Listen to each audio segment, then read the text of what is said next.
Pakar komunikasi politik Cipta Lesmana menyebut bahwa jika kedua politisi senior itu benar-benar hengkang dari Nasdem, maka akan jadi setengah kiamat buat Surya Paloh. Setengah kiamat loh, katanya.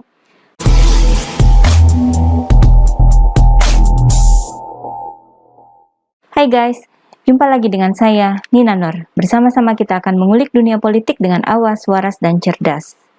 Sebenarnya ya, ada satu hal memalukan yang terungkap ketika Nasdem baru saja mendeklarasikan Anies sebagai bakal capres yang diusung Nasdem. Ini dari pernyataan salah satu petinggi Nasdem. Entah dia sadar atau tidak soal implikasi dari pernyataannya itu.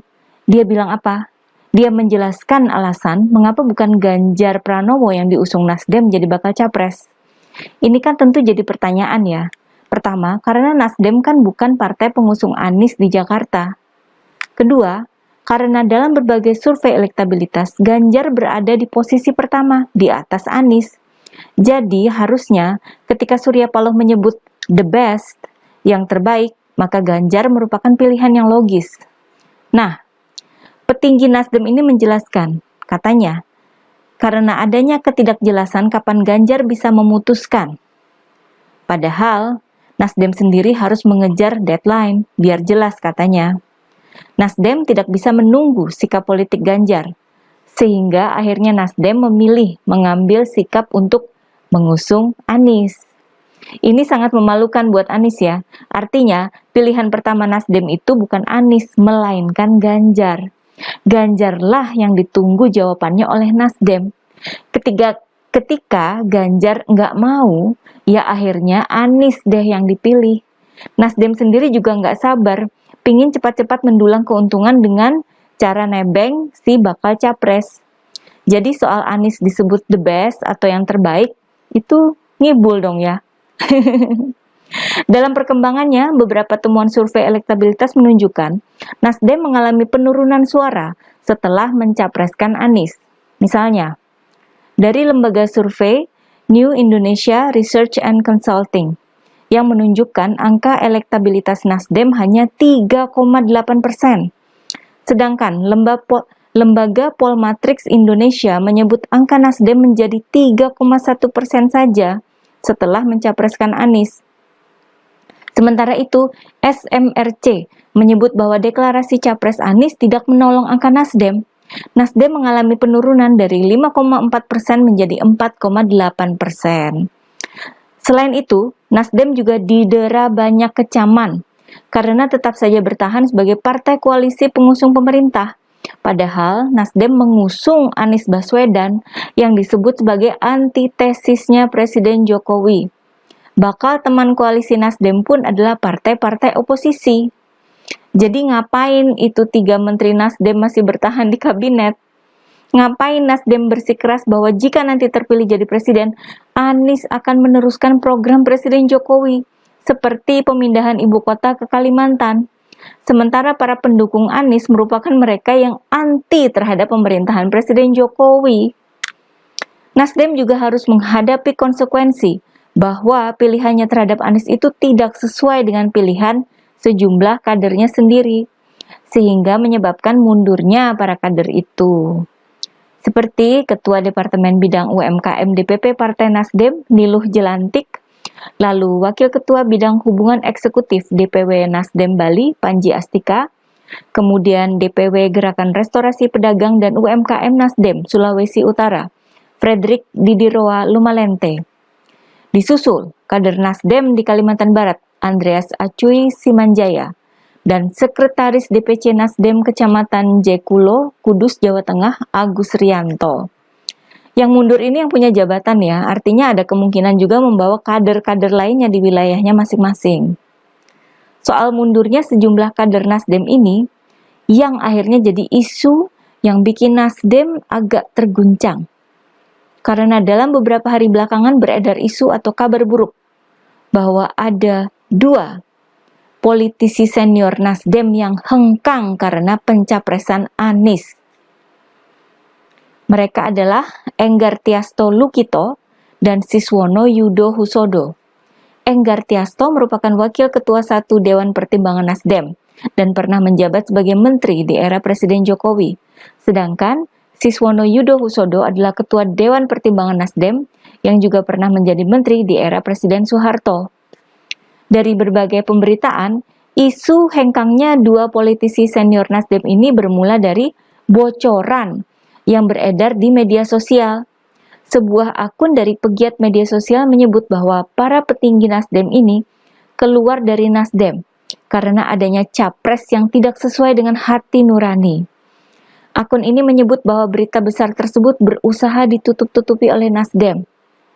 Akun lain menyebut bahwa kapal Nasdem pun oleng sebelum sempat berlayar, gara-gara hengkangnya kedua kader senior ini.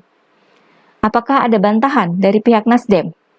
Ada dua petinggi Nasdem yang menyatakan bantahan terhadap isu ini. Pertama, dari Ketua DPP Partai Nasdem, Willy Aditya. Dia menepis isu mundurnya Enggar Tiasto dan Siswono. Yang kedua, berasal dari Sekjen Partai Nasdem, Joni G. Plate, yang juga adalah Menteri Kominfo ya. Ini kata-kata Joni ya. Sepengetahuan saya, sampai saat ini Pak Sis masih anggota Nasdem. Begitu juga Pak Enggar yang masih menjabat sebagai Wakil Ketua. Itu kata-katanya Joni ya.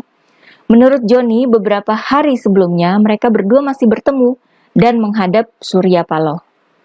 Namun, di sumber berita yang sama disebut bahwa dugaan mundurnya Enggar Tiasto dan Siswono juga diungkapkan oleh politisi Nasdem nonaktif, Zulfan Lindan. Menurut Zulfan, kekecewaan elit Partai Nasdem terhadap pencapresan Anies sangat logis. Pandangan para elit Nasdem terhadap deklarasi Anies Capres juga kurang mendapat respons dari Surya Paloh. Dari sini kelihatan bahwa dari pihak Nasdem sebenarnya tidak memberikan bantahan yang kuat ya. Sekjen Nasdem menyebut kata, sepengetahuan saya. Artinya, ada kemungkinan sesuatu terjadi di luar pengetahuan dia. Bisa jadi kebenaran isu hengkangnya Enggar dan Siswono hanya diketahui oleh ketua umum kan? Selain dua bantahan dari petinggi Nasdem itu, saya tidak menemukan bantahan lain dari Nasdem. Sepertinya Nasdem tidak mau isu ini jadi besar, walaupun sudah masuk berita media. Apakah memang ditutup-tutupi? Namun sudah terlanjur jadi berita. Bahkan selain Zulfan Lindan yang katanya membenarkan isu tersebut, ada lagi beberapa pengamat politik yang memberikan analisanya terkait isu itu. Seolah isu itu benar adanya. Pendapat mereka ini ngeri-ngeri ya terhadap Nasdem, serem gitu. Seperti pengamat politik Ray Rangkuti yang menyatakan efek mundurnya Enggar dan Siswono itu tidak sedikit. Duit Nasdem katanya akan berkurang. Begitu juga pada elektoral atau yang berhubungan dengan hasil pemilu ya. Bahkan pakar komunikasi politik Cipta Lesmana menyebut bahwa jika kedua politisi senior itu benar-benar hengkang dari Nasdem, maka akan jadi setengah kiamat buat Surya Paloh.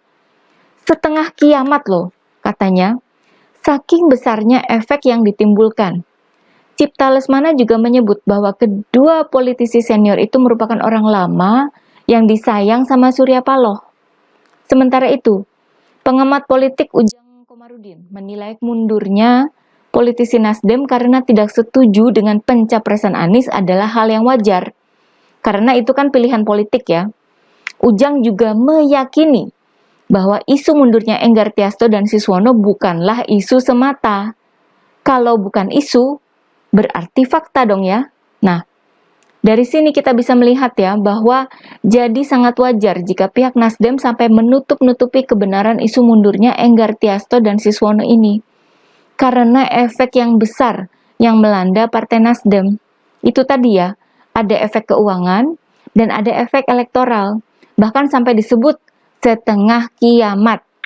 Pihak Nasdem sendiri nampaknya tidak mau membesar-besarkan masalah ini. Hanya sekali dua kali mereka membantah isu tersebut. Selebihnya ya didiamkan. Mungkin agar isu itu hilang dengan sendirinya. Isu ini pun tertutupi dengan hiruk-pikuk Nasdem mempermasalahkan kendala di safari politik Anies di Aceh dan daerah lain kan? Nah, paham dong betapa besar isu mundurnya Enggar Tiasto dan Siswono ini bagi Nasdem.